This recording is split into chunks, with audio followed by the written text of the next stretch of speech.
Welcome back to Marbella Now. I'm Nicole King. Hey,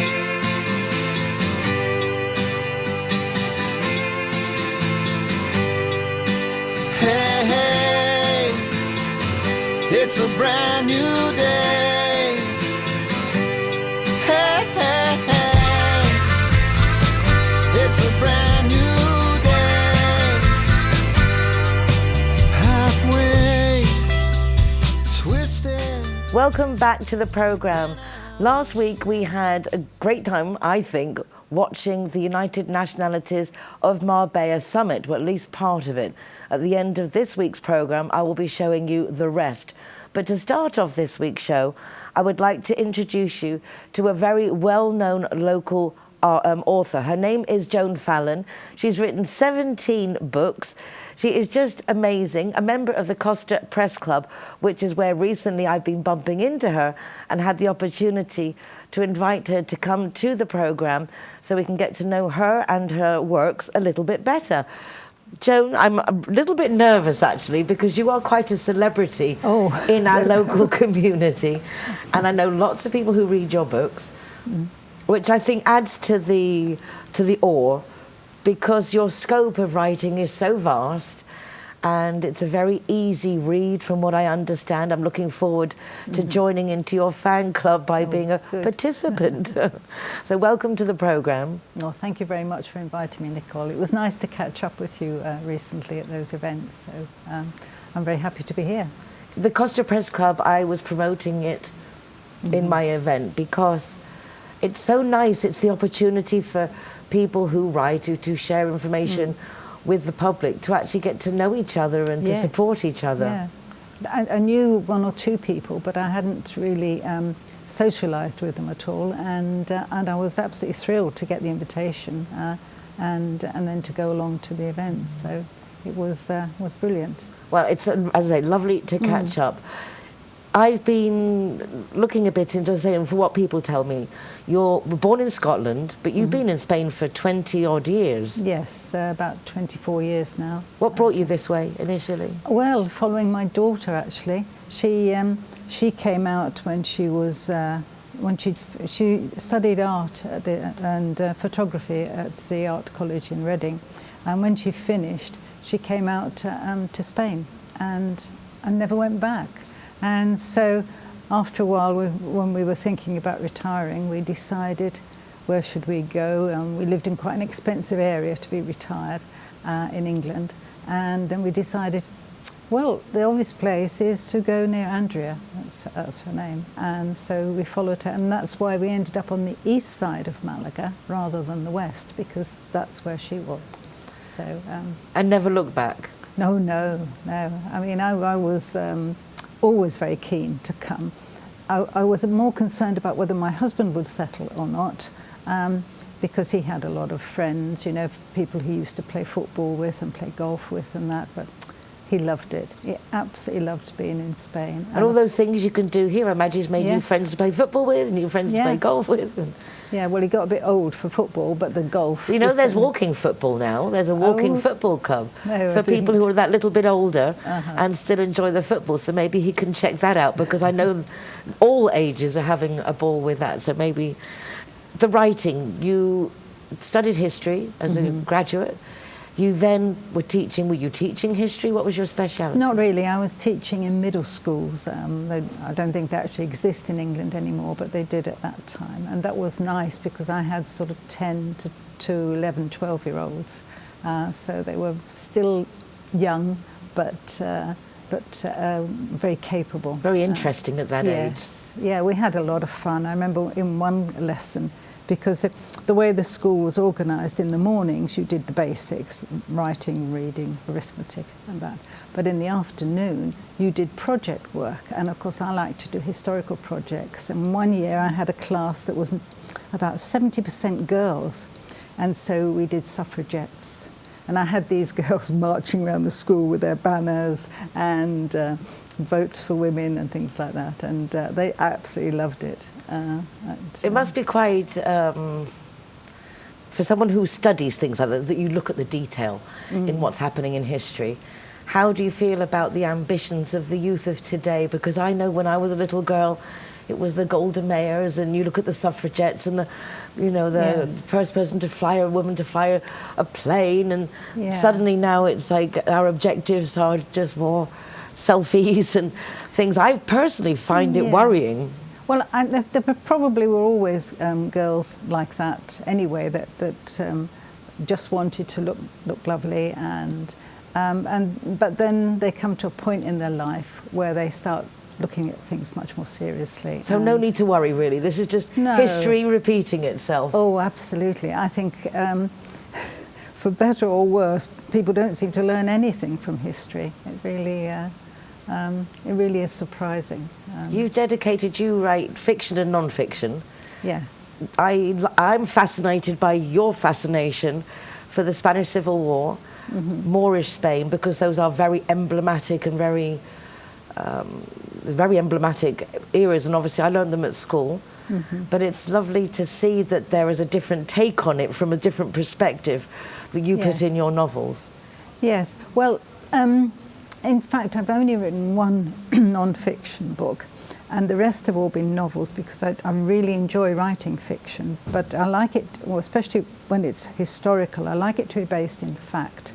And because I'd moved to Spain and was absolutely fascinated with the country, and especially the Moorish aspects of it, I didn't know anything about it. And so I wanted to learn about it, and then learning about it and looking further into the history, I then thought, well, the way to actually portray it, I'm not going to be an academic and write history books. I hadn't got the time then. That's something you do when you're much younger.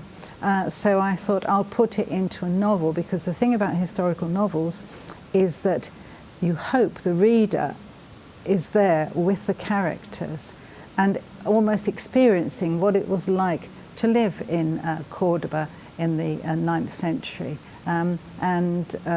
or in Malaga in the 11th century. And so I like to put in lots of details and feel that you're there with the characters. And I think that's a good way of appreciating history.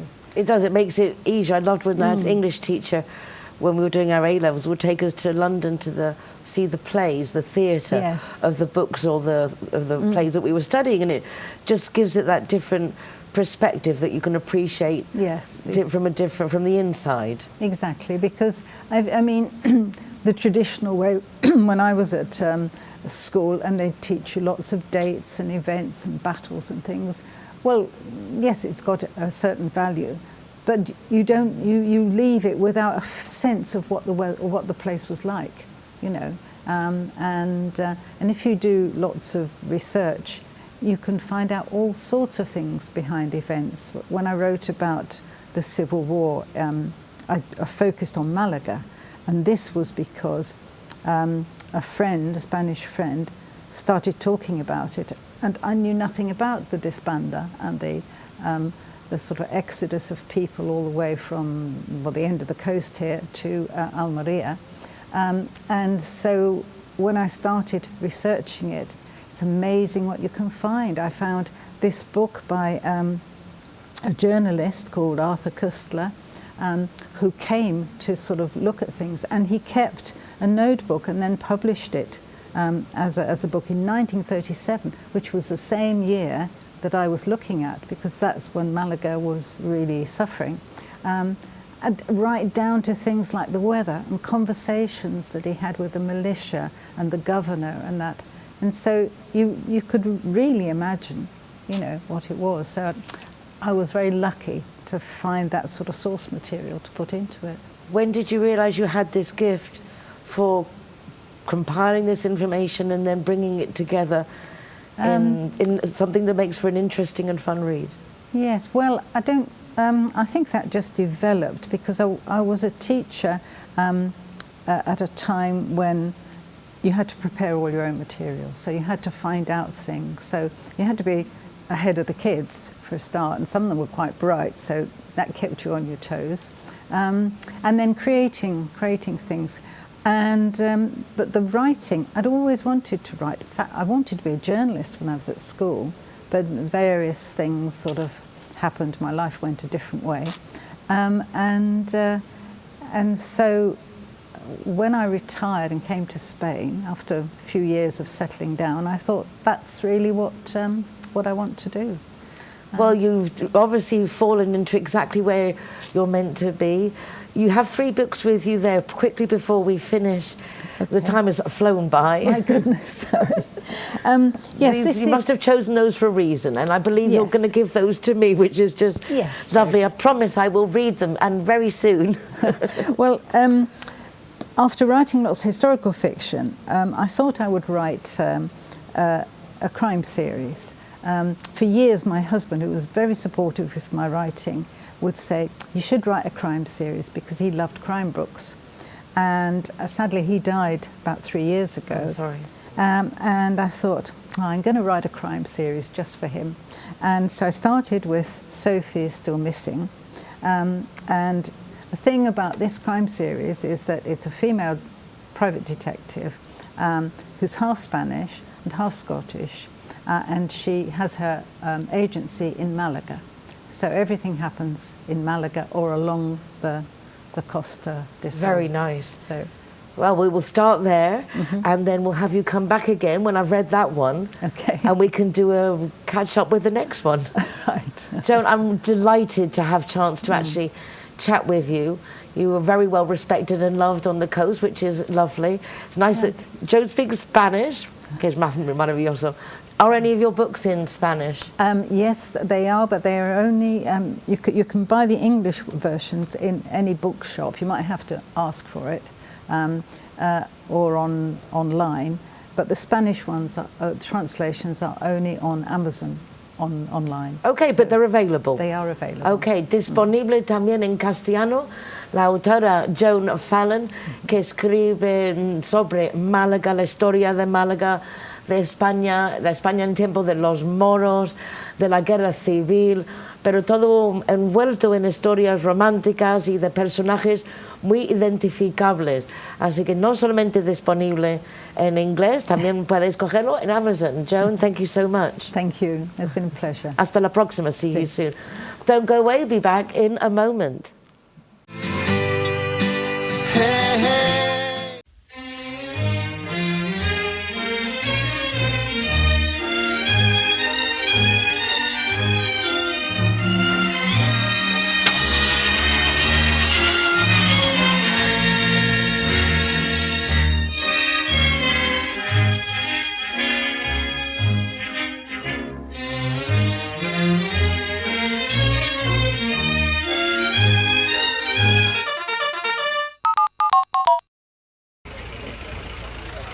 Hero welcomes at Wheels Cafe.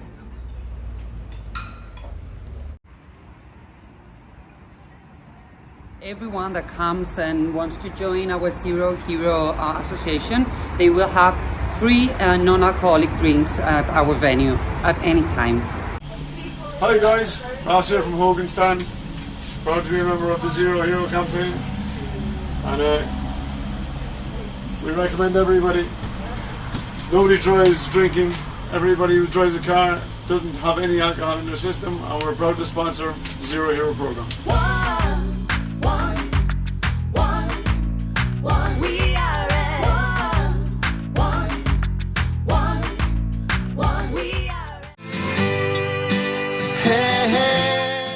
CIT Marbella is a business networking association.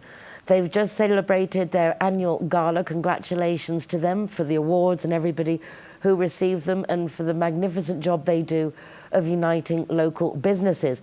One of those businesses is Mercado da Pedra, which is in San Pedro, and the owner is here with us now. His name is Rami El Jamil. Is that correct? It's correct, yes. Yes. It's lovely to have you here. Thank you so much, Neil. And really nice to interview someone about something so different as stone. Correct. I mean, it's like, I know people make stone, and when I did my kitchen, put a lot of effort into choosing the right stone for the huge island that we made on the countertop. But I imagine stones used for making houses, all kinds of things. Of course. Tell me about what you do. So, we recently opened our showroom in San Pedro in February 2022. And we have full production of stones like marble, onyx, granite, anything that has to do with natural stones from Portugal directly in Mercado da Pedra, Portugal. And we are trying to enter the market on the highest level of stones in everything that has to do with projects and for commercial and residential properties. Well, you're certainly in the right place in the Costa del Sol. There is so much new development going on, so many businesses opening, and all of the five-star category that obviously you represent. How are you finding the introduction into the new market? It's a good step joining up with CIT Marbella. That was a good move. Well, it was an idea in 2000, at the end of 2020, when we decided to open during COVID. When we decided to open in a new location, which could be really interesting for our market, which is the luxurious natural stone business. And it was a plan until we landed here this year, beginning of this year, and we are trying to help all the architects, interior designers in their projects, especially for the luxurious villas, apartments that are being developed in this area. Yes. So all the stone is procedent from coming from Portugal? No, not at all. Our product does come from everywhere in the world. So we have quarries that we work with in Brazil, in Italy, in Mexico, in Turkey, and in everywhere in the world. So we take the block as a brute, and we transform it to be into slabs and to be in your project. That's really big business. I mean, this is serious stuff that you're moving here. Exactly. It is not only big business. It's complicated. It's complicated from choosing the right blocks, from choosing the right material, from being very selective in your choice and transport. I mean, I'm just envisioning that stuff moving along the roads and exactly, transporting from another country to Portugal, transform the block into slab, then transform it to fit your project. So you are talking about a long period of time from the timeline from the day the client chooses exclusive. Do you work directly with a specific client for small projects, or are you on we do a hotel level? What kind of? To be honest, we can do anything. We can work with a private client, and we can work with the constructors and developers. So we do like everything. How have you found it since you've been here? Are you meeting people? Is it interesting?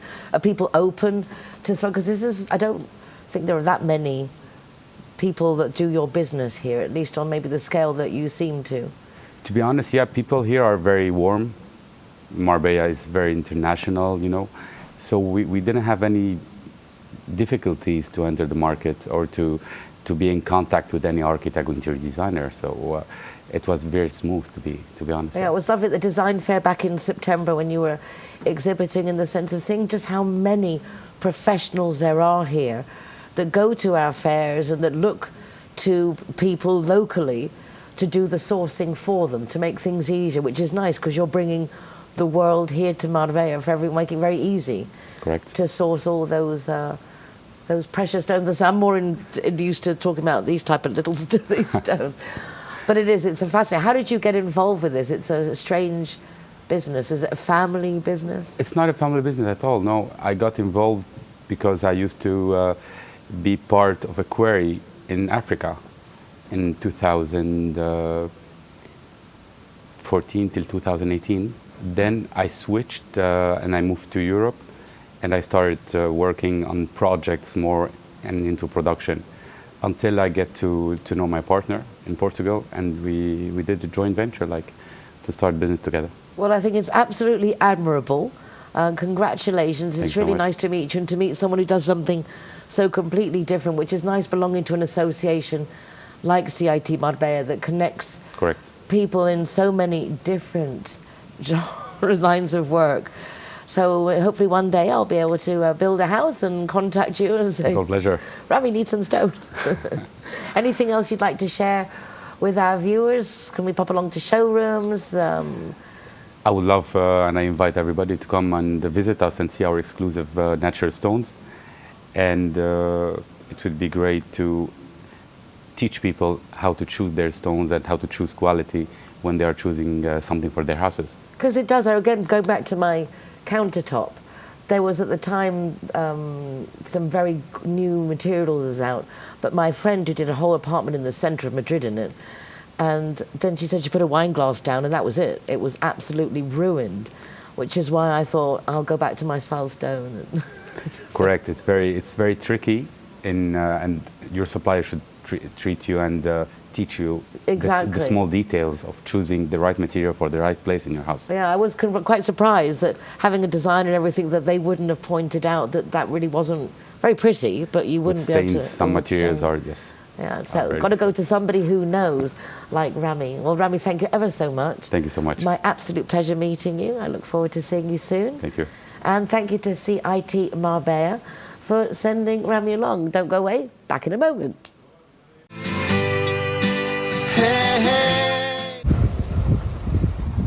G-Wine is happy to be Zero Hero partner. How cool is that? G-Wine. Thank you. When I'm the designated driver, I think it's only fair that I get to choose a Zero Hero venue that rewards me with free soft drinks. My friends all get to choose and booze, and they feel safe going home with me. Make sure that you get your reward for being the designated driver. Why pay if you don't have to? The far-reaching ramifications of Brexit are far from over, it would seem, if one listens to what Anne Hernandez MBE had to say at the United Nationalities of Marbella Summit last week.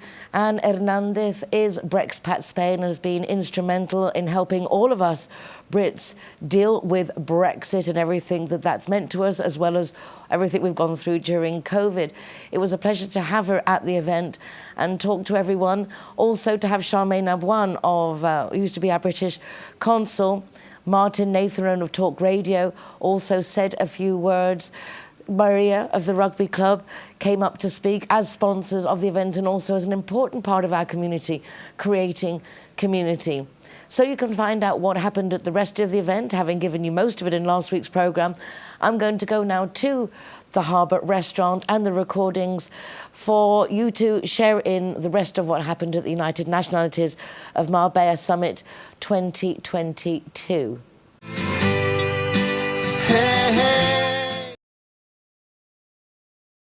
Zero Hero, welcome here at the Gaucho de Banús.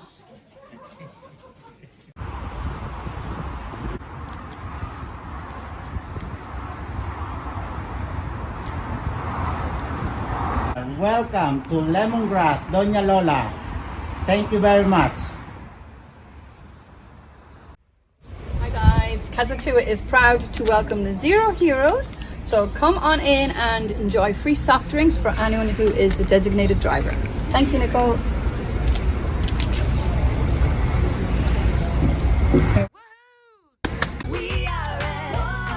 So here we are at Everest. Very cool. Yeah. Stickers going up.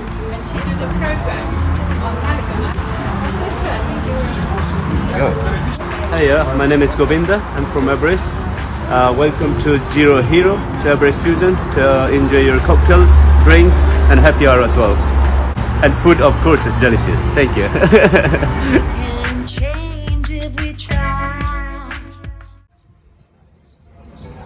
Welcome to Sister Taperia. Perfecto. Getting now on to this year. Obviously, suicide prevention, kids, suicide prevention, and now this year. So to start off this year, I want to introduce a lady who started a Facebook group, I think just because she's knowledgeable, capable, and wanted to help. She now has 40,000 people in her group. And her name is Anne Hernandez MBE. Yes, awarded the MBE because of the outstanding work that she did getting us all through Brexit and COVID. So Anne, are you around, Anne Hernandez? Anne, yay!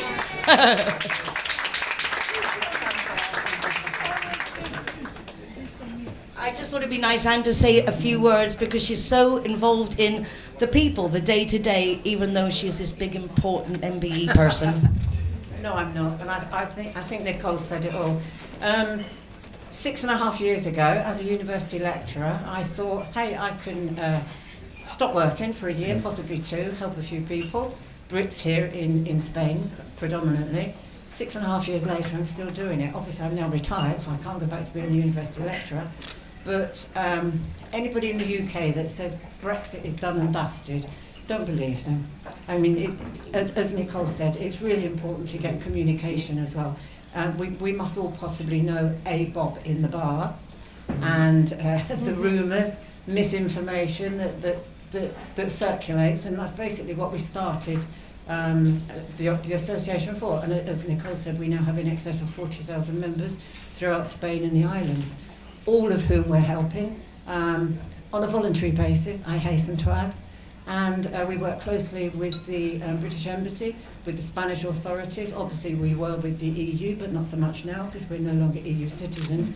But we all need to communicate with one another, use the reliable sources, integrate into Spain because this is where we live, this is where we want to belong, and do our best to be a good citizen here in Spain and resident. Thank you.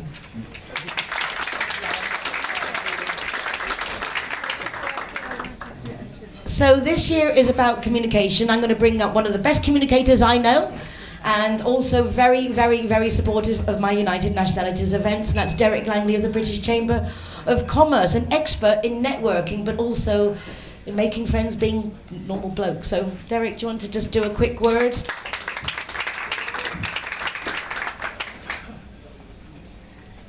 Thank you, Nicole. Thanks very much. I left my speech on the table because it's probably easier. Good morning, everyone, and it's great to have this opportunity to speak today. I've attended these events for the last 3 years. Last year was a bit of doom and gloom, suicide and networking and whatever. But what I'd like to say is that today, again, is for bringing people together.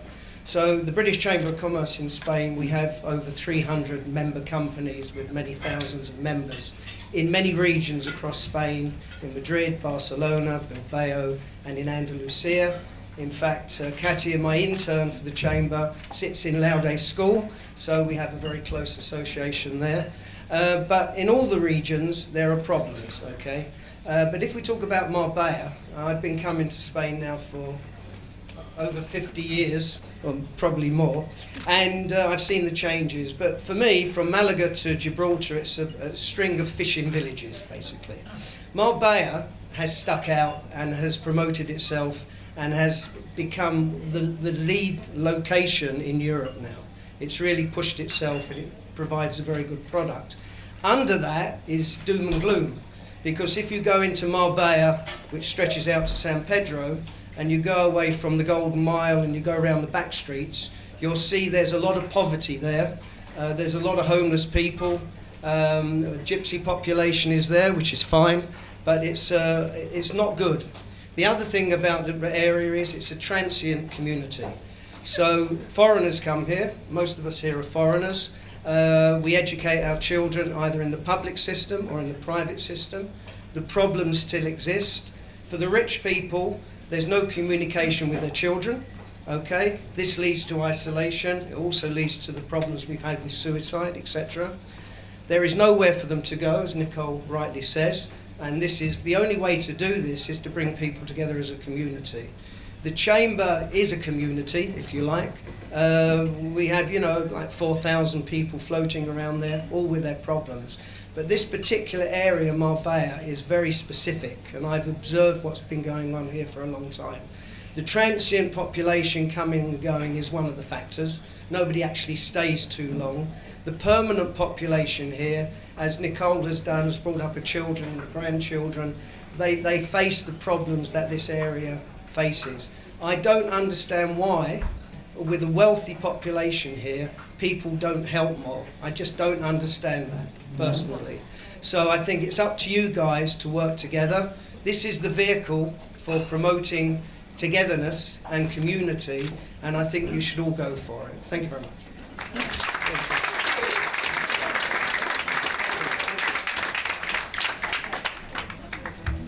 Okay, so it's not easy doing this, summing it up like this.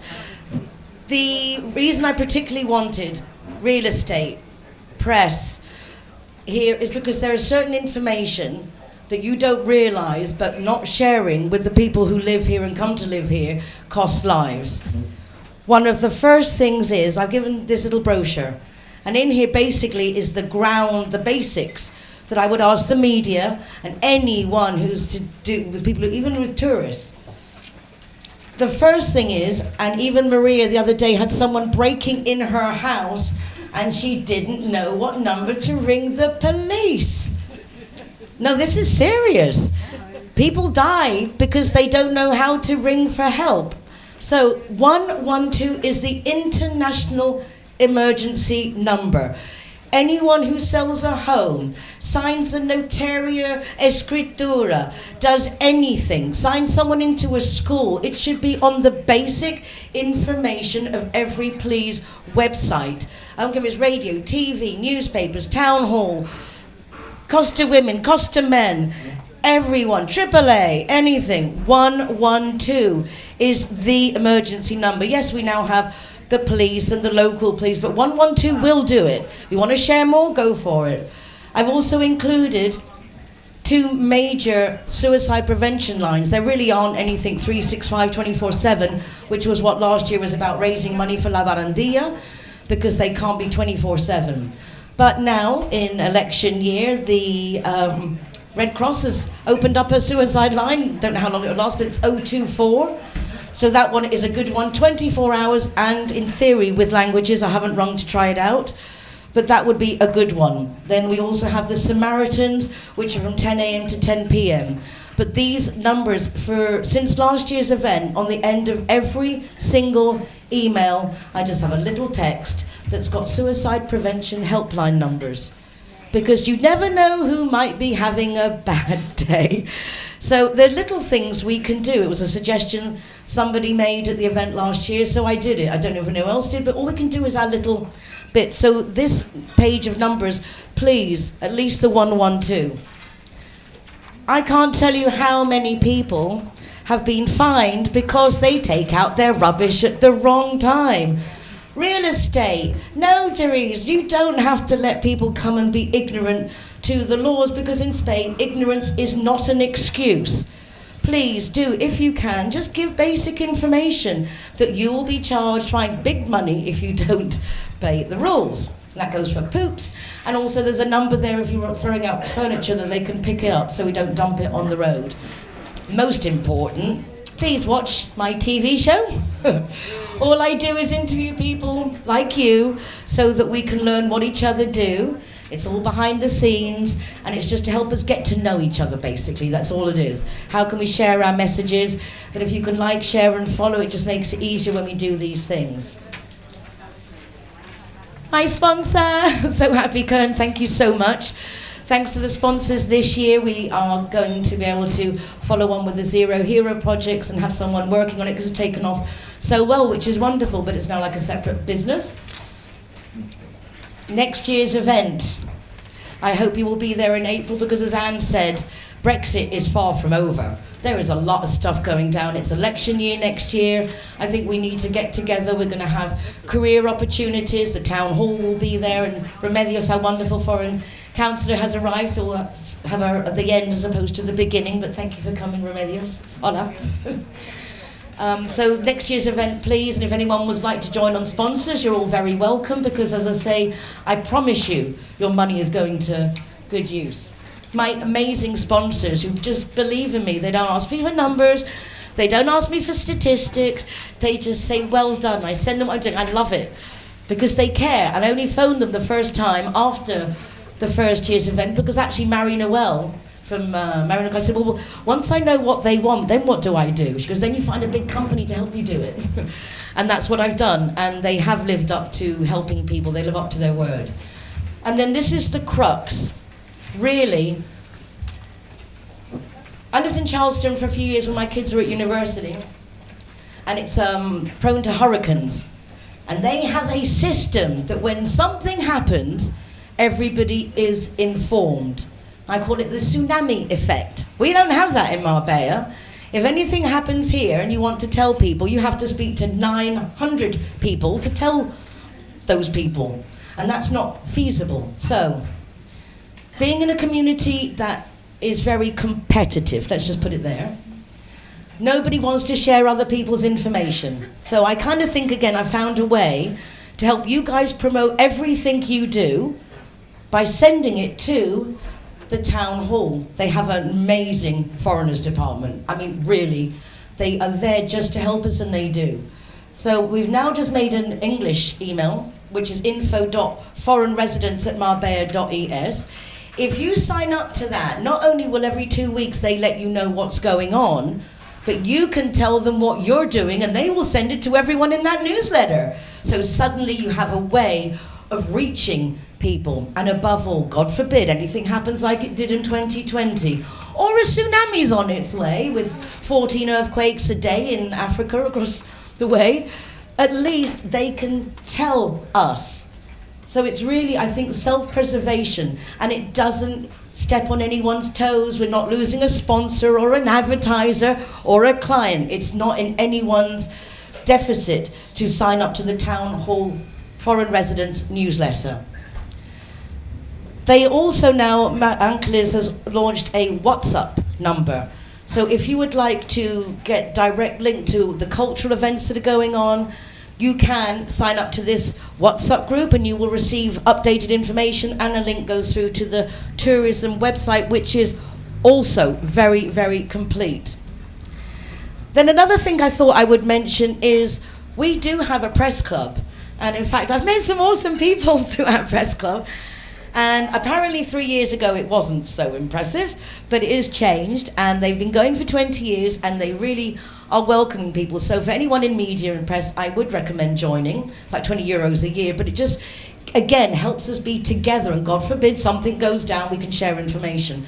But for the general public, you can go to the Costa Press Club website, where the 60 members' contact details are listed. So if you want to share information, you can go there and reach a huge group of the media in one go and know where people are. So I would hope that people would join up to that.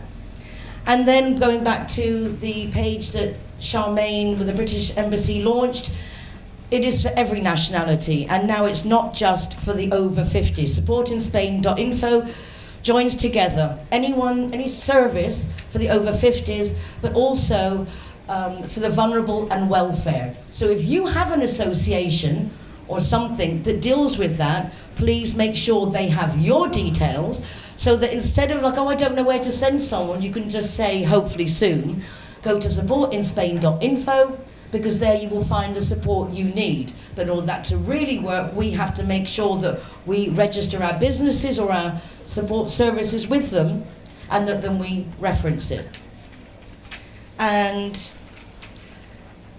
again, back to our wonderful sponsors, the Zero Hero Project. Anyone business you can encourage to join in.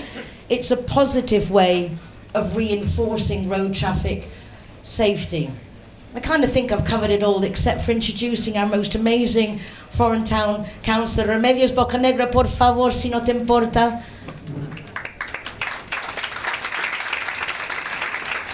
Are you all really bored? It's been too long. Sorry for the delay, Nicole. Hola, Remedio, gracias por venir. Sorry for the delay. Well, just a few words. First of all, I would like to thank Nicole Kim for inviting me to participate in this new edition, the 7th edition, of the United Nationalities of Marbella Summit. As a foreign councillor, I consider this event very important, considering that 49,000 300 citizens from 140 countries live in our city. This represents 33% of the total population. It makes Marbella a very cosmopolitan and international city. Many of them, during these 2 years due to the pandemic, have difficult time being alone without family or being a vulnerable situation. And in this work of solidarity that Nicole is carrying out, all of us present here, professional business people, can work together so that international community feels protected. I would like to take this opportunity, you gave some information before, to ask you collaboration in making foreigners aware of the importance of registering in the town, at the town hall, as it means greater benefits for the city when it comes to receive more funds from the central and regional government for the provision of services related to public safety, health, education, cleaning, among others. The actual population is currently double the current official census. EU citizens also have the right to vote in next year's local election by signing a voting form before the 30th of January next year. The British will also be able to vote under a reciprocity agreement along other countries. The process is very simple. You have to go to the Marbella City Council at the Orange Square, Plaza de los Naranjos, Las Chiapas, Nueva Andalucía, or any district office, or directly to come to Departamento de Extranjeros, the Foreigners Department, that is located at the Palacio de Congresos. Thank you very much.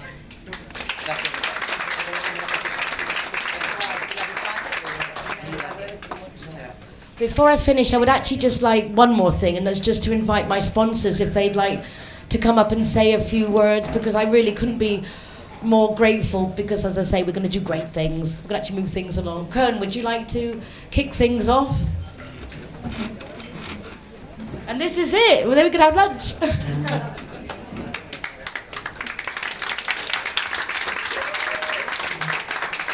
Nicole, thank you for having me. It's been a pleasure, yeah, of course. No, what I think, what Nicole already said before, is the kids, the future of Marbella. What I see in a company like we're running, we have 15 people in administration, and all my staff has great contracts and good wages. I think we should start as a company to think about raising a bit the wages that we are paying now here in Spain.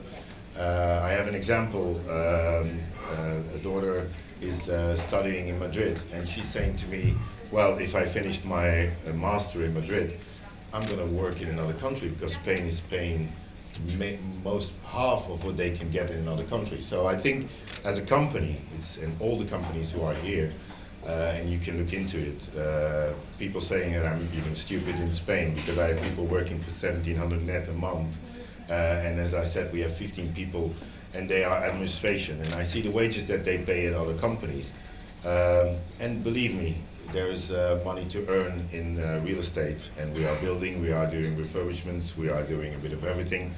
And if we should give a bit of our profit away to the people that could come and work with us and have a future, that they also have good wages, like in any other country in Europe, because Europe is paying, Spain is still paying the less wages around all Europe.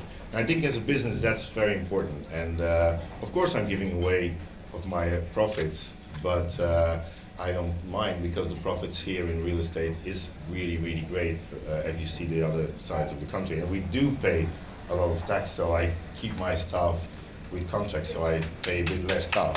So all the companies, let's do something in the future for the staff and for the kids that come up. Thank you. Thank you, Nicole. Sarah, would you want to come and talk for Knockholds? Also, Knockholds, thank you so much. Well,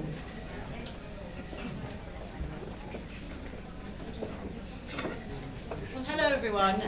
So my name's Sarah, and I'm an English solicitor, and I've been in Marbella for 2 days.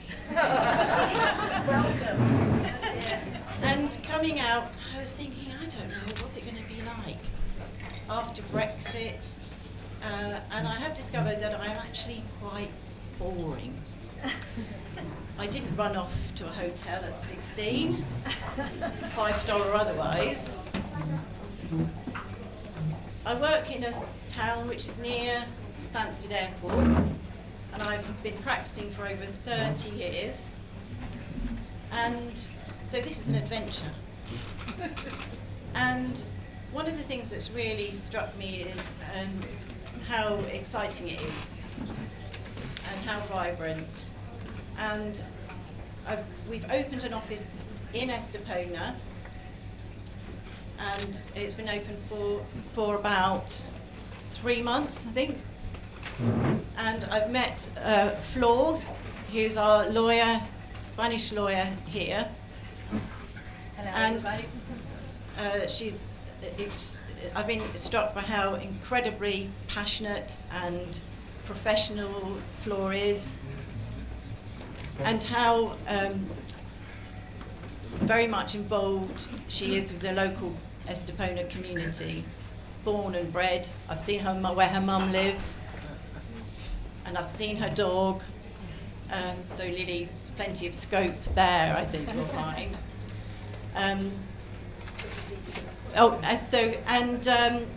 So we've opened. We've got Spanish lawyers based in London. We've got a London office. We have a Spanish translator who can do certified documents, and we've a Spanish lawyer based in London who's dual qualified. So we felt that this was very much the move we wanted to make, because we thought, well, we've got the connections with Spain. One of my partners is brought up in Spain, and so we really want to promote our Spanish office. And this is an adventure for all of us, but obviously particularly for me. My colleague Mario is based in our London office, and he's Greek. As a firm, we've got lots of international members of our staff, and really lovely to see how many interesting people are here. I think one of the things that's really struck me is that the issues that people are addressing here in Marbella are very, very similar, and how we're very much involved in our local community, in our town, in the UK, and in our London office, and we're involved in all sorts of fundraising, doing all sorts of quite mad things, baking cakes to raise money for our charity of the year. So we'd like to do something similar here in Estepona. Thank you so much. Thank you so much. So obviously, new people arriving and business to be known, and what a great way to get known than sponsoring the United Nationalities of Marbella Summit, and just one day later in the thick of it with the best creme de la creme. Anyway, Mathilde. And we got one more. Euro Economics has also jumped on board to sponsor, so thank you very much. And then you can have your lunch.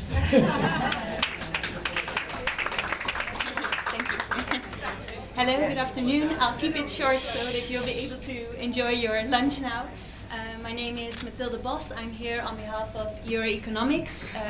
Euro Economics is a law firm, basically, that has several offices all over Spain.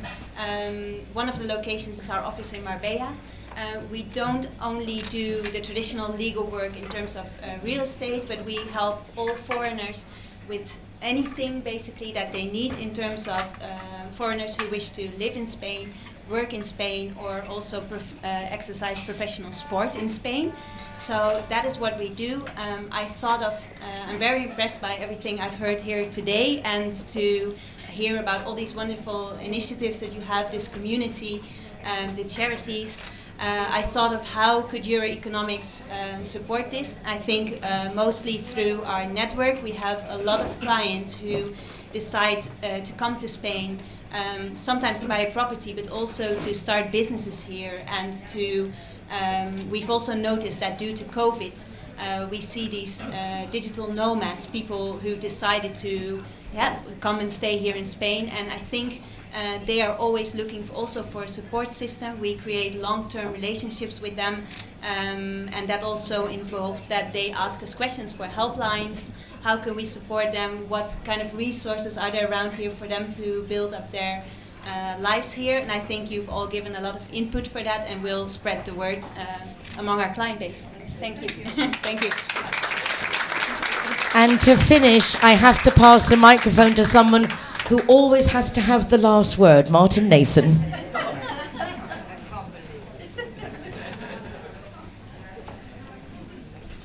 Hello everybody, my name is Martin Nathan, I'm the chairman of Talk Radio Europe. Communication, we've talked about that, and I want to say very briefly that we need people to communicate with us.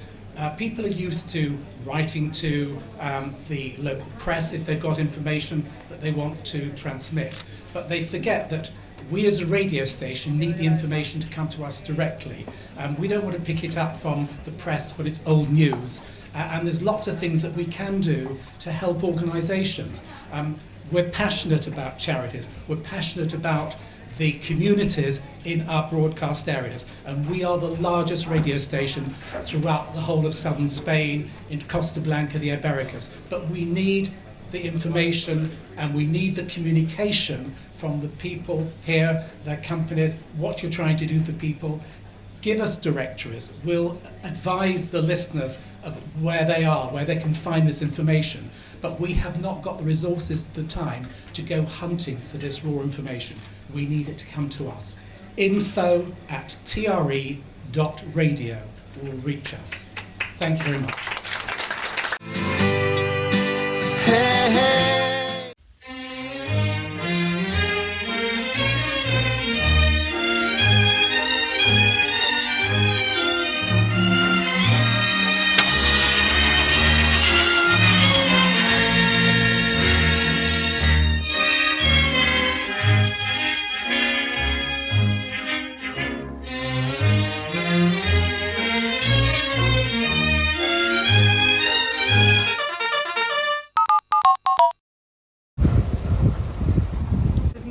A new partner of Zero Hero. Alright guys, so I'm the designated driver tonight, so I'm going to choose the Zero Hero place. So all of my soft drinks are for free. And if you want to go somewhere else, just check out the Facebook, Instagram or the zerohero.es website for any of the bars, discotheques or restaurants on there. I'm happy to go anywhere you want to go, as long as it's Zero Hero.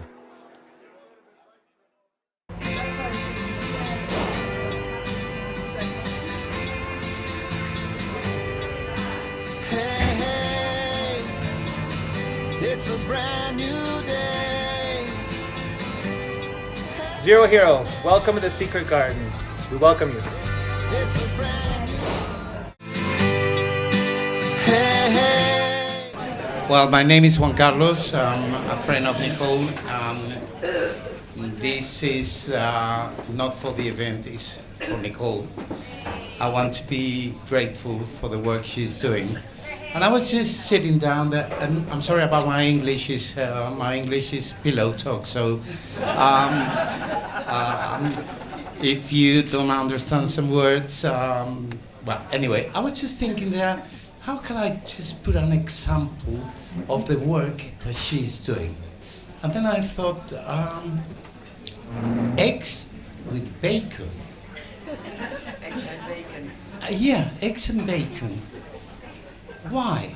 Because the chicken that she puts an egg here, another one there, another one there, she's involved. But the pig is committed. He dies for your bacon, you know? And that's the work she does. This is why I love her, because she's committed. She just do the things.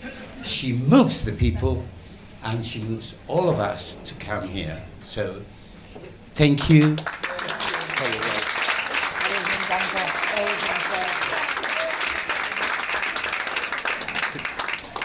Yeah, I started in 2016 with the Marbella Rugby Club because somebody mentioned my son should go and play because he's really active and quite annoying.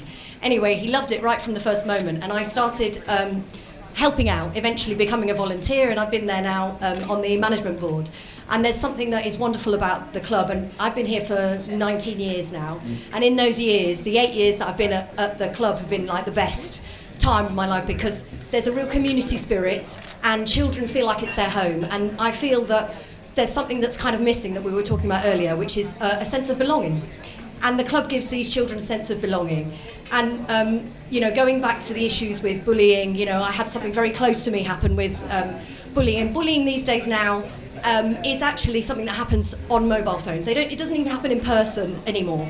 So people create groups, young people create groups, and so actually the children that come to the club post having these issues, they just completely, and I've got this personal experience with my own daughter. She actually is back now playing rugby, under 14s, and it's really sort of given her a community, given her something else to focus on, and the bullying is just kind of, dissipated because actually it's not that interesting to her anymore. So I would really encourage, people who are feeling isolated or to find an interest, because actually that's what's really great, and that's something that we found in the club. The children come, they spend a Saturday, playing rugby, training, keeping fit.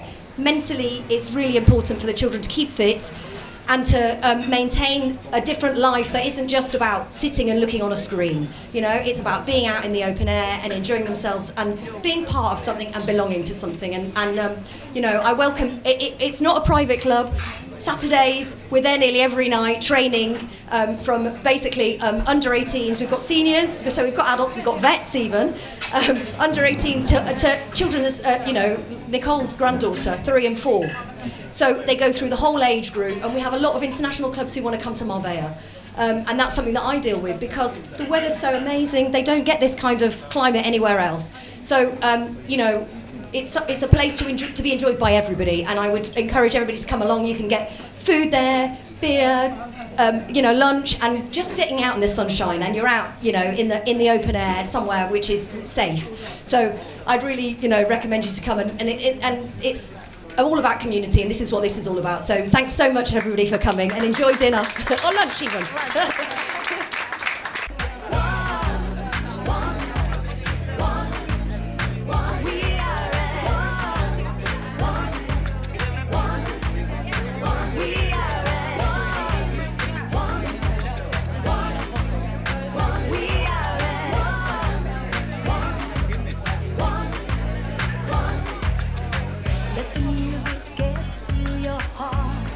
Let it set you on your way. No time to hesitate.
I see there's a lot of people who've had to leave. I'm amazed that you all lasted this long.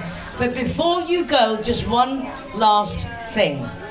In front of you have disposable breathalyzers, which are part of the Zero Hero incentive. The harbour is a Zero Hero partner.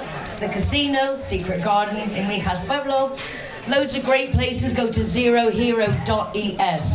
It has taken off so well with so many businesses actually wanting to promote road traffic safety awareness that they're jumping on board, and it's got to such a limit that I can't cope, because you have to get the logos, you have to send them to printing, we have to do the merchandising, we have to take them to the restaurant, we have to do the recording, we put them on the website, the social media, and then they run out and you start again. So, introducing Prerna, who is going to start as project manager of the Zero Hero incentive to run this, because it has taken off in its own right. So, and the restaurants, the idea is that if you are the designated driver and you don't drink and you're with people who do, why pay if you don't have to? You go to the zerohero.es website and there is an ever-increasing list of businesses, hotels, bars and clubs that are offering free soft drinks to the designated driver. So it's rewarding you for blowing into a breathalyzer as opposed to trying to catch you out. So if everybody could just let me know who has driven here today. Hands up if you've driven here today. Hands up if you've had a glass of wine. Hands up if you think you're still good to drive. Okay, let's find out. Take your boxes, please. Open the box. So, information in words, and for everyone else, pictures. So everything's very simple. I'm obviously taking a taxi. Unless I'm in Schubert Linie Director and they give me a free taxi. Anyway, so in here you have the indication of your alcohol levels. Let's see if you're right and you can drive home safely. First, which is actually the hardest bit, you have to break off the top of the nozzle. So everyone got your little nozzles together? Marisa Moreno, Danish consul, are you listening? Okay, so you take this thing here, you try and break off the top bit, like that, and you empty out the protective dust. Then you're going to break off the top nozzle of the other side. Empty out the dust. Are we all there? You break off the little nozzles from the top, white and red. Empty out the dust.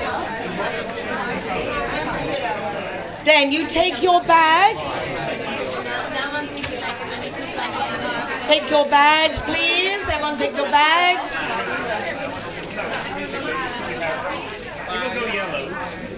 It will go yellow. And then someone take pictures of people blowing in bags. Everyone, please. That's good, Catherine. And last sip of wine before you blow. But can you just do it just for the philosophy of... Okay, ballet. I like that. She's a sensible... Okay, so now everyone please blow in your bags.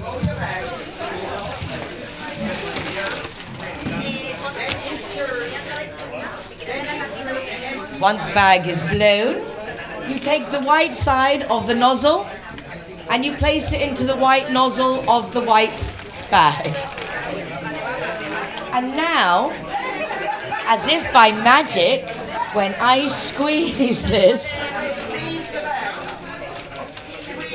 you will see, if it goes green, it means there is alcohol in your body. If it gets to the red line, please get a taxi.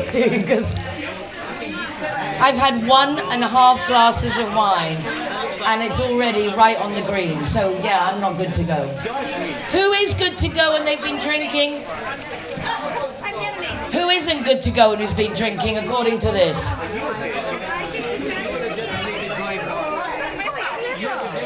Zero Hero! Viva! That's it. Thank you very much, everybody. And thank you so much for coming. It's really appreciated. Happy Thanksgiving.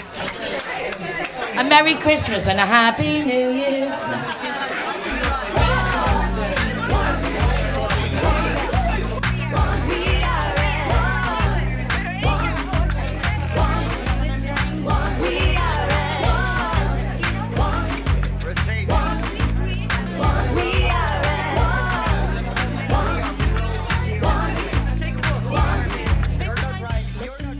If you would like to get involved with any of the incentives of the United Nationalities of Marbella Summit, please do contact us.